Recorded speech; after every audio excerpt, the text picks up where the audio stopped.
Onde é que nós estamos? Deixa eu ver se você se lembra. Salmo 118, verso 24. Verso 24. Pode, Dodô. Este é o dia que o Senhor fez. Regozijemo-nos e alegremo-nos nele. Vamos repetir esse versículo?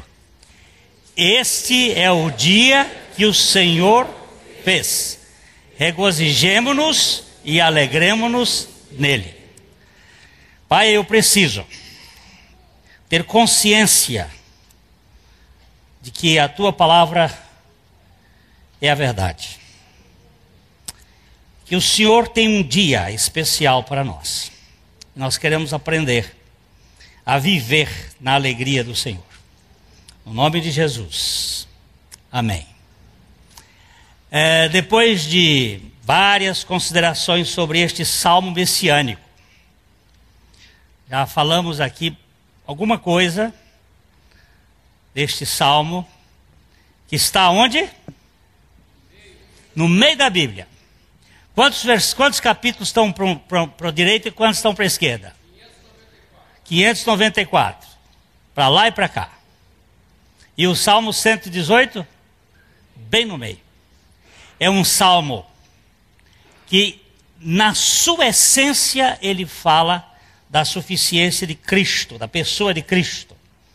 E hoje nós chegamos ao versículo 24, onde somos convidados a nos regozijar num certo dia. Temos uma festa pelo caminho e precisamos aprender a festejar nessa festa. Este é o dia que o Senhor nos fez. Antes eu quero... no domingo passado eu me atropelei um pouco nessa coisa e deixei de ver um ponto muito importante, que é a pedra que os construtores rejeitaram. A lei da primeira menção desta pedra, a lei da primeira menção, normalmente na Bíblia, ela reflete o conteúdo da revelação posterior. Onde uma palavra aparece pela primeira vez com um sentido. E nós queríamos hoje pegar um pouquinho, porque este dia que o Senhor nos fez está ligado com esta pedra. A pedra que os construtores rejeitaram, esta veio a ser a principal pedra de topo, pedra de cúpula, pedra de esquina na cabeça, não pedra de alicerce simplesmente. Nós já vimos que esta pedra, primeiro ela veio baixa, depois ela ficou alta. A pedra baixa, a pedra ferida, Cristo na terra. A pedra alta é Cristo exaltado, glorificado. Duas palavras são interessantes, porque a língua hebraica ela tem uma conotação de dar os sentidos. Tzuvur, a pedra baixa. Tselá, a pedra alta. Cristo crucificado, Cristo exaltado. Mas a primeira vez que aparece a palavra Eben, que é a pedra que os construtores rejeitaram, ela acontece em Gênesis 28. Nós vamos para o versículo 10, 28 de Gênesis, e vamos chegar até verso 22. Ela aparece aqui como casa de Deus, como congregação, como conjunto de relacionamento. Então nós vamos ver quando Jacó fugia da casa do seu pai. Jacó era o filho criado na barra da saia da sua mãe. Foi criado com preferência. Os dois nenéns começaram uma guerra no ventre da mãe. A sua mãe, percebendo que havia o seu ventre era um ringue, ela clamou ao Senhor, ele disse, são duas nações que estão aí dentro de você. E o mais velho servirá ao mais novo. Então nós temos toda uma história de um passando o pé no outro, levando vantagem, que é a história do ego humano. E quando Jacó chegou ao ponto de, no seu restaurante, fazer uma comida para comprar a primogenitura do seu irmão, depois com outro prato especial, trocando gato por lebre, ele pediu a bênção do pai, roubou a bênção do pai. Ele teve que fugir de casa. E quando ele fugia de casa, Deus se revela a ele no caminho. E esta revelação é importante, porque ela vai nos mostrar que mesmo os fugitivos de Deus, Deus os alcança. Quando você está fugindo de Deus, Deus vai lhe perseguindo para lhe alcançar. Não é perseguindo para lhe perseguir, mas para lhe alcançar, para lhe conseguir uma nova dispensação de conhecimento da graça dele. Então Jacó chegou naquele lugar e ele tomou uma pedra. Vamos começar, verso 10. Partiu Jacó de Berseba e seguiu para Harã. Tendo chegado a certo lugar, ali passou a noite, pois já era sol posto. Tomou uma das pedras do lugar, fê-la seu travesseiro e se deitou ali mesmo para dormir. Eu queria só que voltasse aqui uma coisa interessante. Ele tomou uma das pedras. Esta pedra, Eben, tem o sentido da pedra que os construtores rejeitaram. Travesseiro de pedra, meu caro, não é nada muito confortável. Mas esse era. Continue agora. E sonhou. Eis posta na terra uma escada cujo topo atingia o céu.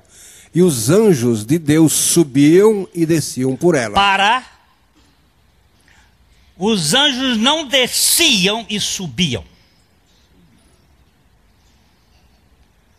Os anjos subiam e desciam. Preste bem atenção, porque isto tem a ver com a pedra que já tinha descido. Com aquele que já estava sobre a terra, na pessoa de Cristo. Esse texto vai aparecer depois, lá adiante, na revelação de Deus. Continue. Perto dele estava o Senhor, e lhe disse: Eu sou o Senhor, Deus de Abraão, teu pai, e Deus de Isaque. A terra em que agora estás deitado, eu te darei a ti e a tua descendência. Deus está dizendo uma coisa, ó. Eu te darei. Lembre-se que Deus não negocia, Ele dá. Ele não vende. Ele não troca. Quem troca é Apolo, não Javé. Quem faz negócio são os deuses deste mundo. O Deus da Bíblia é o Deus que dá. Ele dá-se. Ele se dá. Isto aqui é tudo para você. Tá, darei. Continue. A tua descendência será como o pó da terra. Estender-te-ás para o ocidente e para o oriente, para o norte e para o sul. Em ti e na tua descendência serão abençoadas todas as famílias da terra. Eu quero chamar a atenção para pó da terra, porque a descendência de Abraão é comparada a duas figuras: as estrelas do céu e o pó da terra. Quando a Bíblia fala que os descendentes de Abraão são como as estrelas do céu, ele está falando dos descendentes de cima, ou seja, dos filhos de Cristo, do Israel de Deus. Quando ele fala do pó da terra, está falando da família de descendente de Jacó, das 12 tribos de Israel. Pó da terra é o povo nascido da descendência de Jacó. Do céu, como as estrelas do céu, são os descendentes de Isaque. Os descendentes de Isaque são diferentes dos descendentes de Jacó. Mas Jacó não é descendente de Isaque? É, mas ele está falando da tribo de Judá. Ele está falando de Jesus. Os que descem do céu. Tem dois descendentes. O do pó da terra é gente. Tu és pó, para o pó voltarás. O de cima são como as estrelas do céu. Continue. Eis que eu estou contigo e te guardarei por onde quer que fores, e te farei voltar a esta terra, porque te não desampararei, até cumprir eu aquilo que te fei referido. Quem é que está por trás de todo o projeto da vida de Jacó? É o Senhor.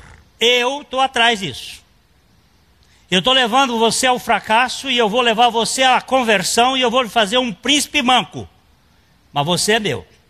E quando cumprirem todas essas coisas, eu farei você voltar a essa terra. Continue.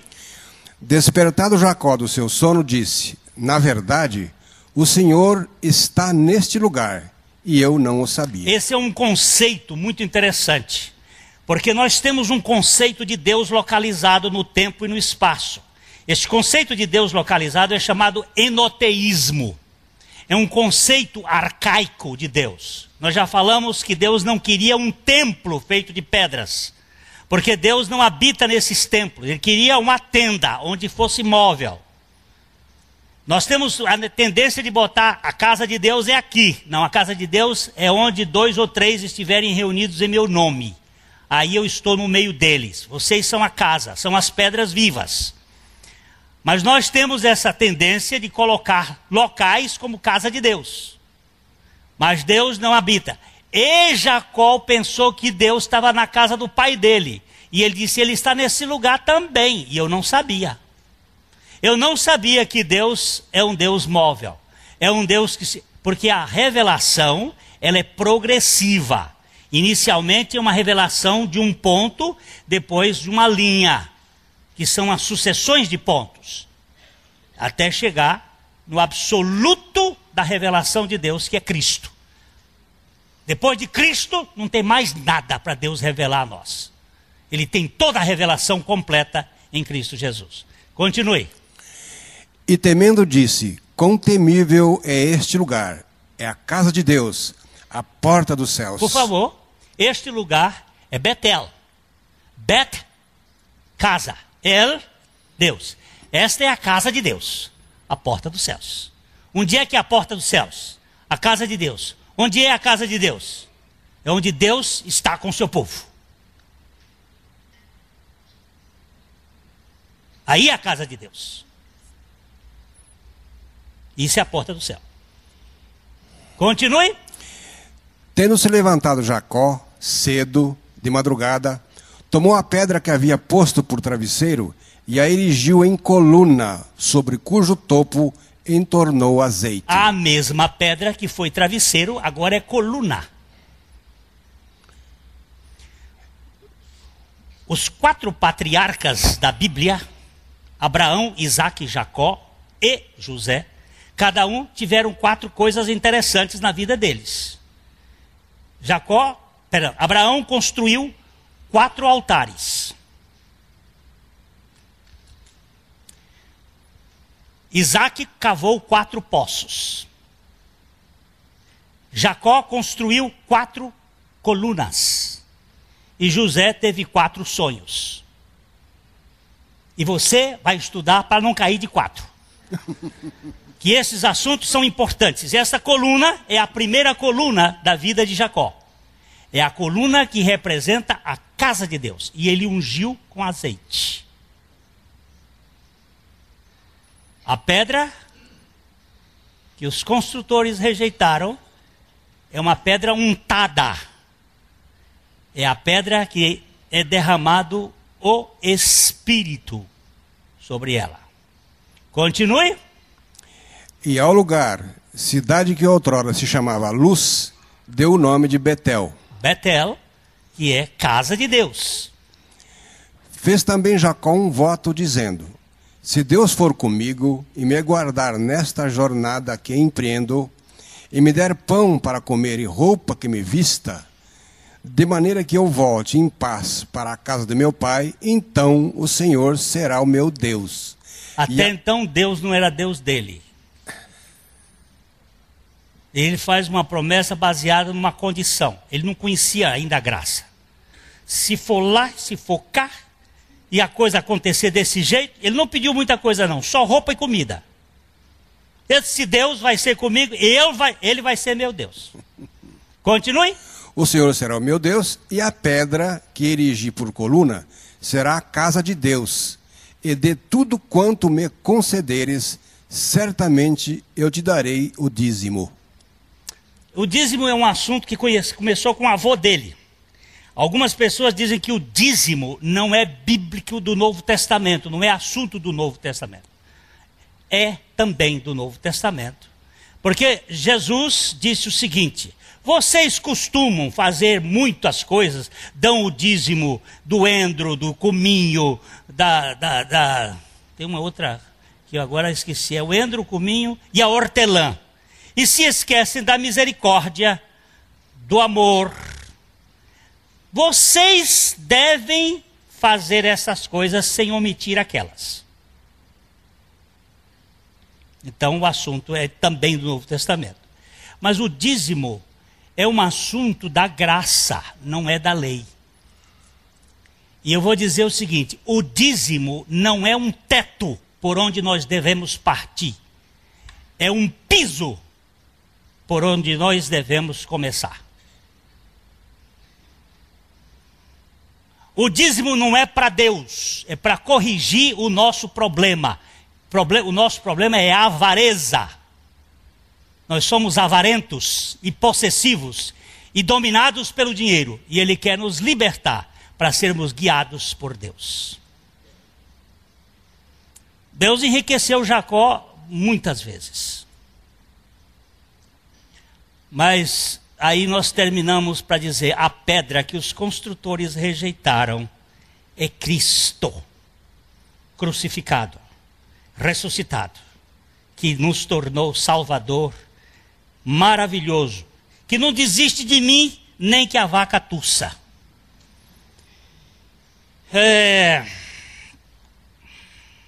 Esta pedra, ela revela o travesseiro, que significa descanso. Uma coluna, que significa firmeza, e ligada à comunhão com o céu. Todo o tempo apontando para a suficiência de Cristo. Vimos também domingo passado que esta pedra que os construtores rejeitaram, ela não apareceu aqui na terra assim, ela caiu do céu sem auxílio de mãos. Lembram-se disso ou não? Quem teve domingo passado aqui? Quem teve domingo passado aqui? Levanta a mão quem teve domingo passado aqui. Agora a turma está escondendo o jogo, porque quem não teve está escondendo o jogo. Eu vi gente que teve e está escondendo. Viu? Viu? Escondeu o jogo. Muito bem. Como foi que essa pedra apareceu aqui na terra? Lembre-se do sonho de Nabucodonosor. Nabucodonosor era o rei do maior império havido na época. Ele teve um sonho. Qual foi o sonho dele? Uma estátua. Como é que era a estátua? A estátua tinha uma cabeça de ouro, tinha um peito de prata, tinha uma pelvis de bronze, e tinha as pernas de ferro e pés metade de barro. O que era aquele sonho? Ele teve um sonho, mas não guardou o sonho, nem queria que as pessoas, os magos, adivinhassem o sonho dele e interpretassem. Os magos tentaram negociar, diz: o senhor conta o sonho e nós te damos a interpretação. Ele diz: não, você me diz qual foi o sonho e me dá a interpretação. Aí eles disseram: ninguém era capaz disso. Então Nabucodonosor mandou matar todos os sábios da Babilônia.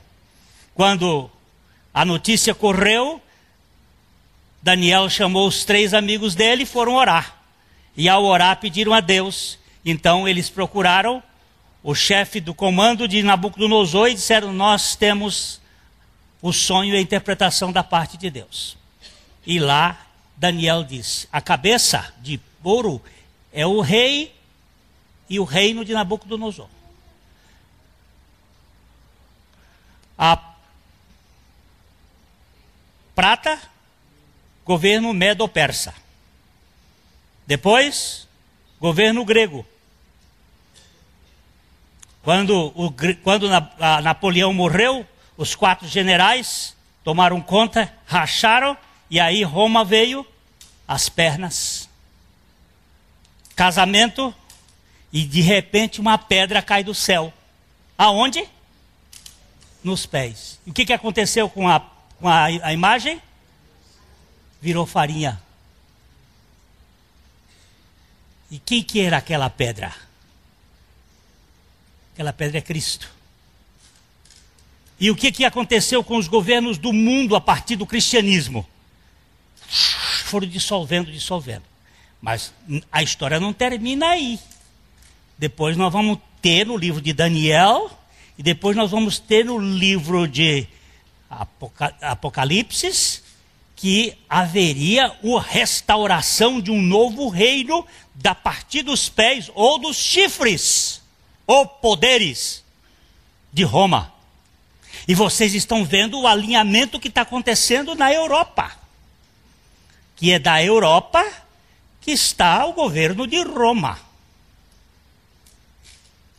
Quando os 10 países, ou os 10 povos, se alinharem todos, os descendentes de Roma e os seus aliados, quando os 10 estiverem juntos, então, vai haver a manifestação do governo do anticristo.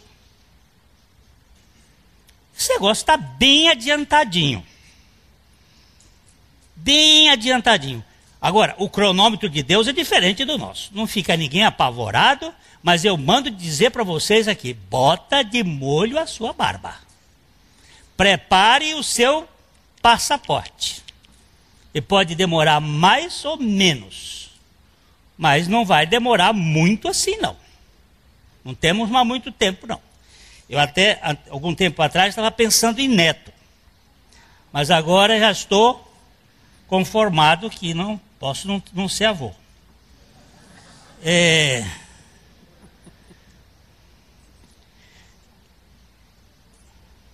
Esta pedra enigmática, Cristo, que veio a este mundo para estabelecer um reino da sua graça. Agora, ele diz assim: este é o dia que o Senhor nos fez. Regozijemo-nos e nos alegremos nele. Que dia será este? Que dia de celebração? Que importância tem este dia na liturgia do povo de Deus? O que significa esse regozijo que a Bíblia está nos chamando a atenção? Eu quero dizer o seguinte: quem foi o autor desse Salmo 118? Existem 3 possibilidades. Não há, com certeza, alguém que diga este foi o autor. Uns dizem que foi um autor pós-exílico e que este dia estaria ligado ao dia da festa dos tabernáculos.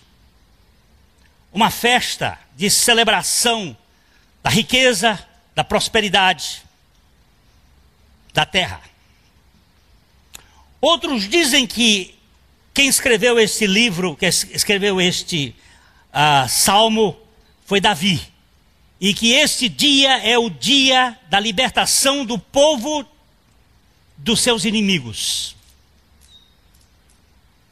Preferencialmente, e em razão de vários estudos, pegando pessoas que tiveram condições de levantar esses dados com melhor profundidade do que eu fui para cima desses autores, como Matthew Henry, como Gilley.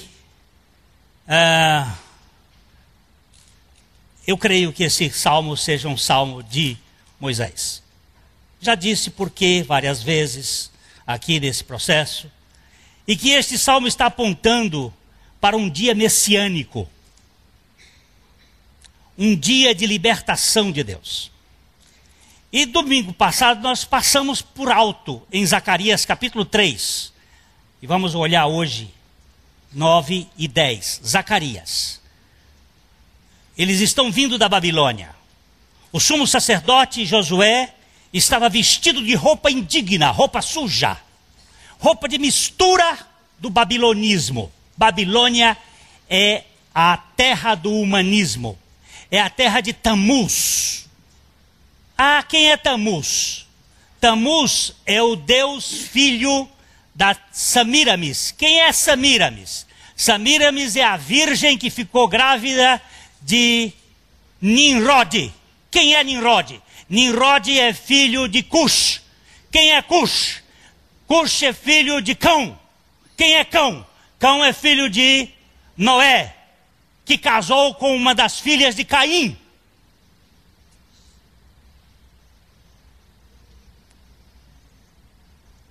Cão é aquele que estuprou o seu pai Noé. É o pai da pornografia. E quem é Tamuz? É o símbolo do falo e que está em toda a cidade que tenha mais de 100 mil habitantes. Vocês vão encontrar em Londrina, vão encontrar em todas as cidades um falo, nem que seja pequenininho, um falinho, mas é falo, e é motivado pelo movimento dos Illuminatis, da maçonaria, dos sistemas humanistas deste mundo, contra a cruz, que é a loucura de Deus. Esses sistemas mantêm a religião baseada no mérito e não na graça. E a gente vai descobrir que a teologia se divide em duas partituras. Desde Caim até Abel. Desde Pelágio até Agostinho. Desde Armínio até Calvino. Ou de um lado e do outro. É o lado do humano contra o lado do divino. Da ação da carne contra a ação do espírito. São duas posições. Vocês vão encontrar isso pelo tempo da Bíblia para sempre, para frente, para frente, para frente. Então eu acho, creio, que este dia é o dia da pedra. Vamos lá? Vamos lá? Zacarias, capítulo 3, versos 9 e 10. Porque eis aqui a pedra que pus diante de Josué. Sobre esta pedra única estão 7 olhos. Eis que eu lavrarei a sua escultura, diz o Senhor dos Exércitos, e tirarei a iniquidade desta terra num só dia. Naquele dia, diz o Senhor dos Exércitos, cada um de vós convidará ao seu próximo para debaixo da vide e para debaixo da figueira. Vamos voltar? Vamos voltar para aqui? Porque eis aqui a pedra. Que pedra? A pedra que os construtores rejeitaram. Qual é a pedra que os construtores rejeitaram? O Calvário. Cortada no tempo de Salomão para construir o templo de Salomão que nunca foi pedido por Deus. Já vimos isso domingo passado. Vamos gastar tempo. É um templo permitido, mas não requerido. Templo de pedra que Deus não habita. Deus não habita em templos feitos por mãos humanas. A Bíblia não pode se negar. Deus não ia pedir um templo de pedra se ele não habita em templo de pedra. Se ele não habita em templos feitos por mãos humanas. Seria um contrassenso. Qual era o templo que ele estava falando? Era a sua congregação. Era o seu povo. É um relacionamento que ele tem com gente Deus cheira gente, Deus se humaniza, Deus se encarna, Deus tem intenção com gente e não com monumentos. A pedra que os construtores rejeitaram, aqui está a pedra, diante de Josué, sumo sacerdote. Sobre esta pedra, sobre essa Reben, única, não tem duas, não tem três, não tem meia, é única. Estão 7 olhos, estão toda a visão completa. Eis que eu lavrarei a sua escultura, diz o Senhor dos Exércitos, Javé Sabaoth, e tirarei a iniquidade desta terra num só dia. Que dia é este, queridos irmãos em Jesus Cristo? Que dia é este que é para celebrar? É o dia da redenção universal em Cristo Jesus. É o dia em que o Senhor foi para uma cruz para levar os meus e os seus pecados. Esse é o dia. Dia de quê? Dia de celebração, dia de regozijo. Alegremo-nos e folguemos nesse dia, porque o Senhor realizou uma tão grande salvação. É dia de alforria, meu irmão. É dia de tirar o cabresto que estava no pescoço do cavalo.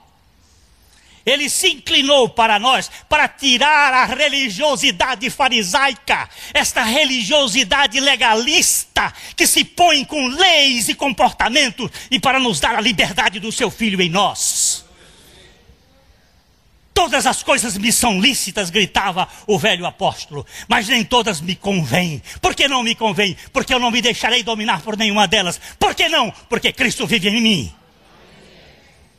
Este legalismo hipócrita tem matado gente, destruído pessoas. Isso é religião do inferno, comandada pelo humanismo, não por Jesus Cristo. Deixa eu me queimar. Não posso, por hipótese alguma, ficar subserviente a esses sistemas malignos que estão afogando as pessoas e colocando peso. Quando Jesus Cristo disse, o meu fardo é suave, minha canga é leve. Não, meus irmãos, não é evangelho não. Isso é religião. Eu tirarei a iniquidade e o pecado desta terra num só dia. E aí no verso 10 ele vai dizer uma coisa extraordinária. É lindo demais para meu coração velho. Não sei se eu aguento. 10, meu filho, 10, minha filha, sei. Naquele dia, que dia? Este é o dia. Naquele dia, diz Javé, Sabaoth, o Deus dos exércitos, cada um de vós convidará o próximo para debaixo da vide. Que vide é esta? Eu sou a vide verdadeira e meu pai é o agricultor. E para debaixo da figueira, que figueira é esta? Que figueira é esta? É aquela que Natanael disse, por acaso, de Nazaré, pode surgir alguma coisa que preste? E Jesus disse assim, eu te vi debaixo da figueira. E Natanael pergunta, quando foi que o senhor me viu debaixo da figueira? Agora, por que tu está dizendo? Que figueira é esta, meu irmão? É a figueira que topa com a escada que desceu do céu. Você quer que é preciso pegar lá o texto. Capítulo 1 de João. Ai, Senhor Jesus. 41 a 51, vamos lá ler. Você sabe, irmãos, eu fico às vezes, quando eu vejo, tentando roubar a suficiência de Jesus Cristo, até mesmo nas nossas liturgias, a gente vai tentando roubar a suficiência de Jesus, tirando menos, um pouquinho, nem que seja um pouquinho. Meu Deus, que amor foi este teu por mim? Eu não posso dizer, sem emoção, isto é falso. todas estas coisas são falsas. Pode parecer, mas é falsa, que não for autêntico, não for legítimo Cristo, tudo em todos. Não vai, não funciona. Ele achou, pode ler. Ele achou primeiro o seu próprio irmão, Simão, a quem disse: achamos o Messias, que quer dizer Cristo. Não, ele começou no lugar errado. Não, tá bom. Esse é André. Vambora, continue.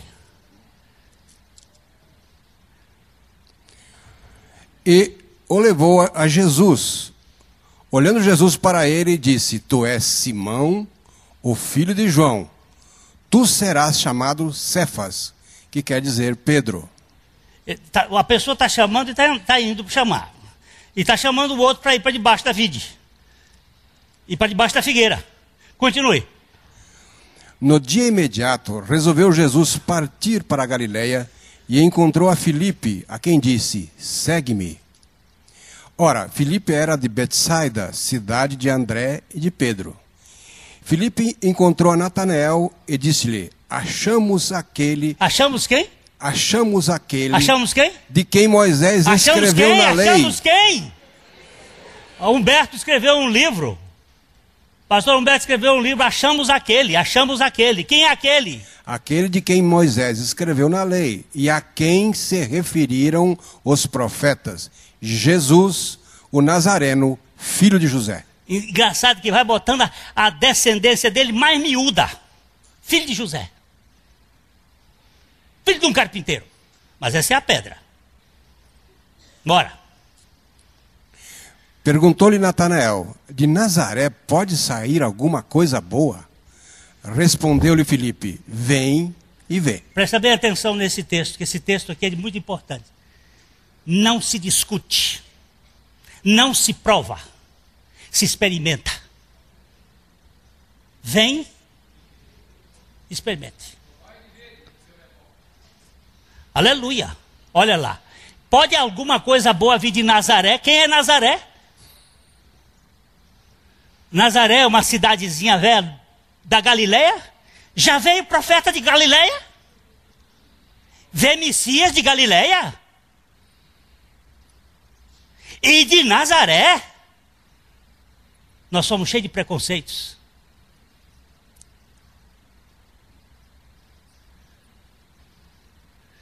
Jesus não nasceu em Jerusalém, foi nascer em Belém. O que é Belém? É uma corruptelazinha, um pocinho lá, um lugarzinho insignificante, para quebrar a castanha na boca dos grandes. Quem era ele? Um inexpressivo, que nasceu numa manjedoura.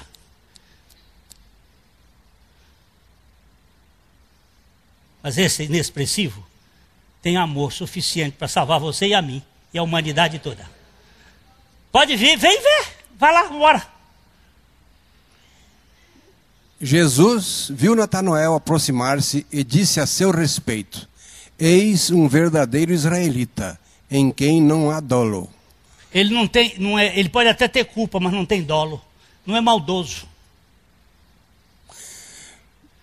Os advogados já sabem a diferença de dolo e culpa. Todos nós temos culpa. Alguns têm dolo. Sabe quem é que tem dolo? Os religiosos, que negam a suficiência de Cristo. Esses são dolosos. Tem gente que fala bobagem por ignorância. Tem culpa, mas não tem dolo. Aqui tem um israelita que não tem dolo. Vamos embora. Perguntou-lhe Natanael: de onde me conheces? Respondeu-lhe Jesus: antes de Filipe te chamar, eu te vi, quando estavas debaixo da figueira. Que figueira é essa? Seria um pé de figo qualquer? A figueira é um tipo de Israel. É aquela figueira que ele disse lá: naquele dia, cada um chamará para a vide e para a figueira. Não é o Israel nação, mas o Israel povo de Deus. Vós sois o Israel de Deus. Vós quem? Vós que sois filhos de Abraão. Filho de quê? Filho do pó? Não, filho das estrelas. Filhos de Cristo. Estes são aqueles que vão para debaixo da figueira e vão para debaixo da videira e ficarão debaixo dela, recebendo a suficiência de Jesus Cristo, como aquele que salva, como aquele que santifica e como aquele que glorifica. Por favor, não venda por menos não, porque eu não compro. Ainda que a igreja não seja o prédio, é imprescindível a reunião dos seus irmãos em comunhão, não seja a igreja não é esse prédio aqui, isso aqui não é igreja. Esse prédio aqui é o barraco onde a igreja se reúne. Mas ela pode se reunir debaixo de uma árvore, ela se reúne debaixo de na beira do rio. Vai ver a história da igreja na Bíblia e em todos os lugares. Na casa de Áfia, na casa de Trifosa e Trifena. Quem eram essas pessoas? De Roma. A igreja se reunia lá. Nas catacumbas. E se reúne aqui. E se reúne em outros lugares. Isso aqui, apesar de... Mas a importância está na reunião. Como é que a Bíblia diz lá no Salmo 133... Que roubam esse salmo para um outro processo humanista, mas que ele não é do processo humanista, é da casa de Abba. Ó quão bom e quão suave ou agradável é que os irmãos se sentem unidos. Vai lá para o hebraico. Se sentem unidos. Não adianta a internet. Você que está aí preguiçoso na internet. Você que fica acomodado. Eu não estou falando para o doente. Agora escuta. O doente não pode vir. Está doente. O que está com problema não pode. Mas o preguiçoso que fica em casa, por quê? Porque é mais cômodo ver pela internet. Você está sabendo o que você está perdendo? Do agradável e do suave que os irmãos estejam juntos, sentindo o cheiro um do outro. O cheiro precioso do unguento que desce da cabeça de Arão, pela gola e pela barba, e que desce. O que cheiro é este? É o cheiro da humanidade, é o cheiro do sofrimento, é o cheiro da dor. Que eu tenho que estar junto com ele, eu não posso ficar longe do meu irmão. Eu preciso sentir tão só o perfume francês, mas eu também preciso sentir o suor que sai do seu corpo. A dor que está nele. Eu não posso tocar de longe, tem que estar junto. Debaixo da figueira, debaixo da videira. Não quero uma igreja onde eu tenha que fazer o culto até hoje estão fazendo, sabe como? Perdão de pecados pelo internet. Confissão por programa. Confessa e lá perdoado. Acendendo vela por internet.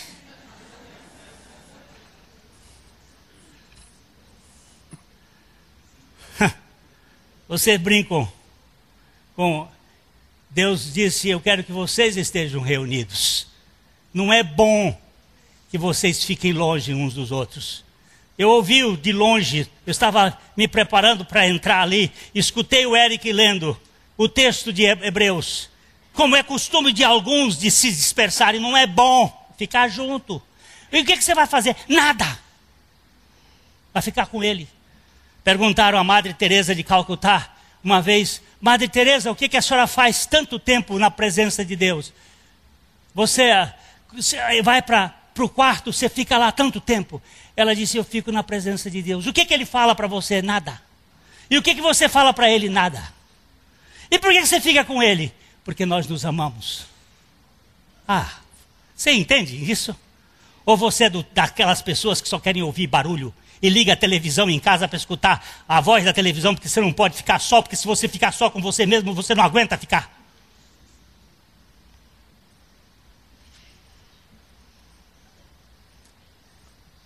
Mas Deus quer ficar conosco e quer que a igreja se reúna. E que dia é esse? É o dia em que nós celebramos o Yom Kippur. O que é o Yom Kippur? O dia da purificação, Zacarias capítulo 13, verso 1. Eu hoje não marquei o horário, mas eu estou em cima. Estou correndo aqui, eu esqueci de marcar o negócio. Mas pode deixar, meninos, que vamos acabar já. Zacarias 13, 1.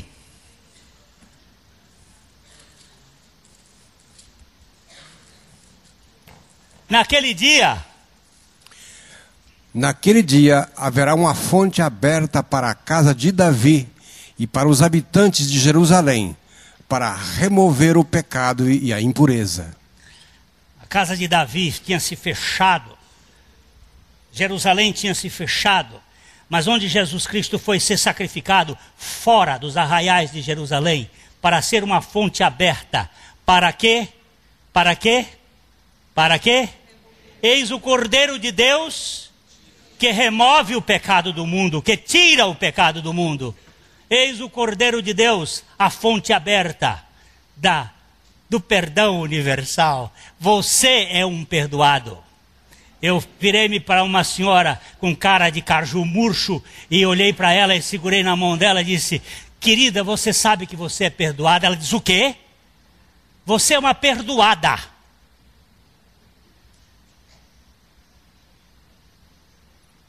Como assim? Tem um Deus louco que amou você loucamente e que morreu uma morte que não era dele, era sua, para lhe perdoar de toda a sua culpa. Aí as lágrimas rolaram. A maior parte das pessoas não sabe disso. E nós que estamos sabendo, não estamos chamando para debaixo da árvore, debaixo da vide e debaixo da figueira, dizendo: já saiu, já foi tirado, não tem mais. Fui trocar os pneus do carro essa semana, porque tem que ir para o Piauí. E pneu velho é perigoso. Então, na hora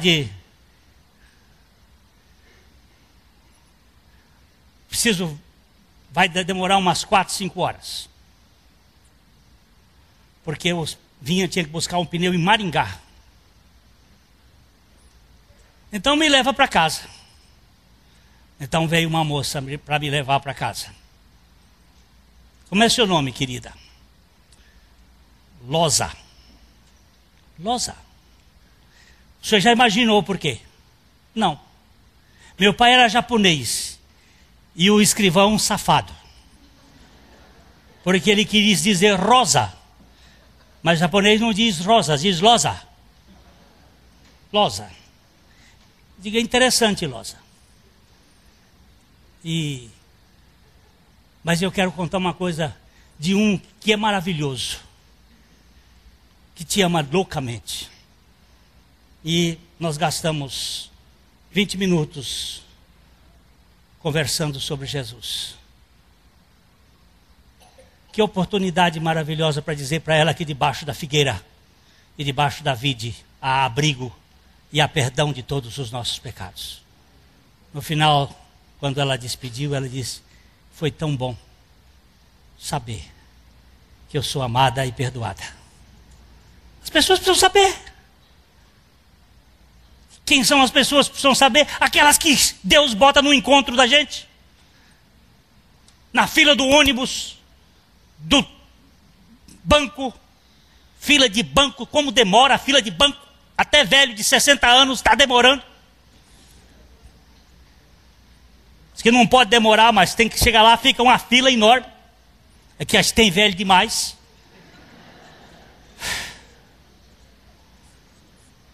Eu preciso dizer, gente, olha, o pecado e a impureza foi libertado num dia, naquele dia, é o dia da celebração. Que dia é este? É o dia da iluminação do Espírito Santo. 1 Tessalonicenses capítulo 5, versos 4 e 5. Quando o Espírito Santo vem revelar que há um dia especial, nós não somos mais da noite, nós somos do dia.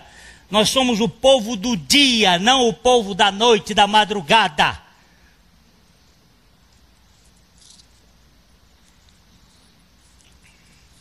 Primeira Tessalonicenses 5, 4 e 5.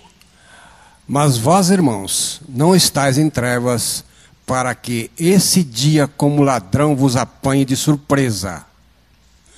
Porquanto vós todos sois filhos da luz e filhos do dia, nós não somos da noite, nem das trevas. Que dia é este, meus irmãos, que é dia da luz?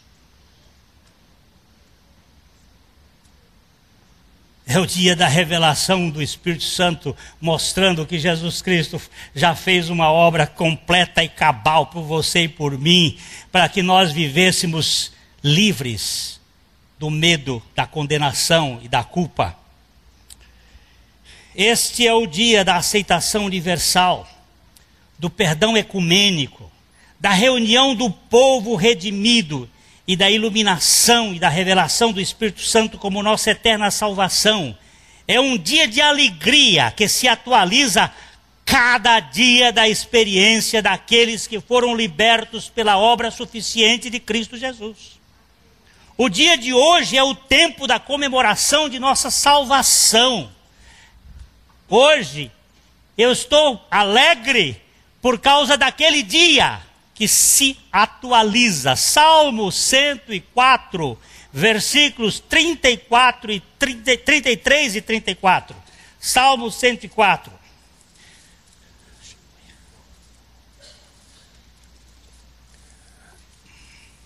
Cantarei ao Senhor enquanto eu viver. Cantarei louvores ao meu Deus durante a minha vida. Seja-lhe agradável a minha meditação. Eu me alegrarei no Senhor. Eu pergunto para você. Você tem se alegrado na salvação de Deus? Você tem se esbanjado, se lambuzado com esta salvação de Deus? Ou você ainda é daqueles que come parcimoniosamente as migalhas que caem e pegando assim no dedo? Ou você está sentado comendo assim abundantemente desta salvação e dizendo: Deus, muito obrigado por teres me aceito incondicionalmente? Você tem feito isso assim mesmo, escancarada? Eu gosto muito quando Watchman Nee diz assim: eu não estou preocupado pelos problemas que me acontecem. Eu quero ver onde estão os meus aleluias depois dos problemas. Porque nós temos uma tendência, quando o negócio vem aqui para adoecer, o problema, nós dizemos: oh, que porcaria. E você devia dizer: oh, aleluia, Senhor, este é o dia que o Senhor me deu. É o dia da redenção. É o dia da salvação. Eu queria lembrar aqui que Leonardo Ravenhill, um pregador que morreu no final do século XX, ele disse que um cristão que não demonstra alegria em seu modo de viver é um difamador da pessoa de Cristo. Pois ele se diz liberto e ao mesmo tempo vive escravo do seu mau humor. Misericórdia, isso me pegou da cabeça aos pés. Porque você não celebra? Esse é o dia que o Senhor te fez. Regozijemo-nos e alegremos-nos nele. Mas tem chuva, tem tempestade, mas o roxinol canta nos dias de tempestade. Terça-feira nós fomos lá a Arapongas para dar uma palavra na casa de uma irmã. E quando nós estávamos saindo, de uma outra irmã que estava sofrendo muito com a perda, um problema da filha que sofreu um acidente, quebrou a coluna, quebrou a bacia, estava um sofrimento. E nós fomos orar por aquela irmã e logo em seguida do lado estava a outra que disse assim: eu sou o roxinol. Eu disse: oh, bendito roxinol, glória ao Senhor Jesus. Porque há domingos atrás, quando nós falamos sobre esse assunto aqui, ela estava sentada aqui e ela entrou como membro do coral dos sapos e saiu daqui como o roxinol de Jesus. Então ela se declara: eu sou o roxinol, o sapo transformado em roxinol. O que significa isso? Aquele que vive murmurando e reclamando e requieto, só falando das coisas, dos problemas, que de repente, por algum milagre que Deus fez no coração dele, ele passa a cantarolar o roxinol no dia da tempestade. Sem a verdadeira alegria, o cristianismo não passa de uma comédia de palhaços ou de uma tragédia de piratas. Ser cristão e não ser alegre é um contrassenso diante da mensagem do Natal. O anjo disse: não temais, eis que eu vos trago uma nova de grande alegria, que será para todo o povo. Por quê? Porque hoje na cidade de Davi vos nasceu o Salvador, que é Cristo o Senhor. E isso será o único sinal. Qual é o sinal que o Senhor vai me dar? Qual é o sinal maravilhoso que o Senhor vai me dar? Vou dar uma criança com coeiros. Esse é o sinal de que Deus está na terra. Uma criança envolta em panos e deitada numa manjedoura. Isso é um motivo da alegria, temos Salvador na terra, que se interessa por gente insignificante. A dona do hotel Blue Tree viu a sua secretária atendendo um cliente com uma cara fechada.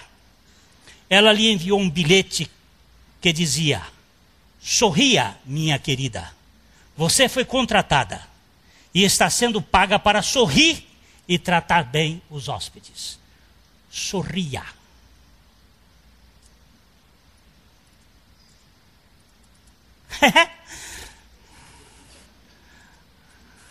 E agora? Jesus Cristo não nos enganou, meu irmão. No mundo vocês vão ter o quê? Tribulações, mas tende bom humor, bom ânimo. Ou uma versão contemporânea que me encheu o coração, que diz o seguinte: no voo que vocês embarcaram, vocês vão passar por turbulências severas, mas sejam bem-humorados. Celebrem na tempestade, façam festa na fornalha e deem concertos no cárcere. Esta é a sua agenda para o dia de hoje. Vocês foram salvos pela graça para serem alegres e transmitirem a alegria da salvação para os que se encontram tristes neste mundo de desesperanças. Vocês são minhas réplicas para esse tempo. Sejam alegres com a minha alegria. Eu a financio para vocês. Eu lhes garanto o sucesso nessa empreitada. Mesmo quando houver muita dificuldade, diga aleluia. Eu fiquei tão maravilhado ontem na formatura da Lucila. Os irmãos lá do FT. Sim. FTS. FTSA. Subiu um irmão africano para receber o diploma. E ele subiu com tantos aleluias que eu me empolguei. Porque não é comum hoje. Nós vivemos numa igreja, nossa igreja é uma igreja que ela é parcimoniosa nos aleluias. Para não sermos ridículos, nós às vezes somos secos. E então aquele cara subiu, e aleluia, e aleluia. E eu disse, esse africano sabe o que está dizendo. Como eu posso ter uma vitória eterna e ser tão, para não ser ridículo e não gritar? Este é o dia que o Senhor me fez. Este dia da redenção eterna, da aceitação incondicional, do Yom Kippur, do perdão universal, da congregação de todos os filhos de Abba, debaixo da figueira e da videira. Este é o dia da revelação do Espírito Santo, para você e eu vivermos vivermos com aleluia nos nossos lábios. Muito obrigado, Senhor, pela taca. Muito obrigado pela vergonha. Depois um dia eu vou explicar a vocês o que é vergonha. Por enquanto hoje não dá. Mas muito obrigado também, porque tu transformas a cadeia num palácio da tua presença. Eu posso te louvar no meio da tribulação, porque o Senhor é Deus de toda graça. Oh, Deus bom. A mensagem que você acabou de assistir faz parte do Ministério de Comunicação Palavra da Cruz. Temos um grande acervo de estudos bíblicos em áudio e vídeo. Distribuímos também gratuitamente o jornal mensal Palavra da Cruz. Entre em contato conosco pelo fone fax 0 operadora 43 3322 3037 ou pelo e-mail com@palavradacruz.com.br. Visite-nos também pelo site www.palavradacruz.com.br. Graça e paz.